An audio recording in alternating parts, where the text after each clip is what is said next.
Знаёмцеся, гэта Фарольфа, першы крыптаінвестар з 9 стагоддзя нашай эры. Што Фарольфа зрабіў? Ну, Фарольфа прадаў сваю зямлю, што я хачу падкрэсліць, адзіны шлях да заробку для селяніна ў ягоны час. Абат, якому ён прадаў гэтую зямлю, даў Фарольфа меч і серэбряны пояс. Навошта селянін прадаў свой адзіны шлях да заробку, каб бегаць з мячом і серэбраным поясам, мы ўсё яшчэ не ведаем. Фарольфа нам увогуле дэманструе, што сярэднячныя сяляне былі не такія простыя, якімі вы іх бачыце звычайна. Скажите, что мы делаем с ведьмами?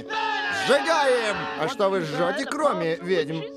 Других ведьм! Вось вам прыклад значна больш паспяховага інвестара з 8 ўжо стагоддзя Гундуальдо з тэрыторыі сучаснай Тасканы. Падар Гундуальдо зрабіў дужа добрую на свой час інвестыцыю. Ён скупіў як мага больш зямлі і пачаў здаваць яе ў арэнду сваім былым суседзям. Сярэднячныя сяляне маглі мець дужа розны ўзровень матэрыяльны. Часта падчас раскопак бачым, што ў адной вёсцы адныя людзі значна часцей, чым іншыя елі мяса. Як, напрыклад, спадар Гундуальда. Як Гундуальда гэта зрабіў? Ну, хутчэй за ўсё, ён проста дыферэнцыраваў культуры, якія сам на пачатку вырошчваў, і прадаваў тыя, якія былі найбольш проста запатрабаванымі на рынку. Ну і такім чынам скапіў пэўны капітал і пачаў скупаць зямлю навокал і пераўтварыўся сам у такога маленечкага, ну не феадала, але асобу, у якой арэндавалі зямлю. З гэтага вынікі, ну, перш за ўсё, будьце як Гундуальда, не будьце як Фарольфа, не інвестуйце ў спекулятыўныя актывы.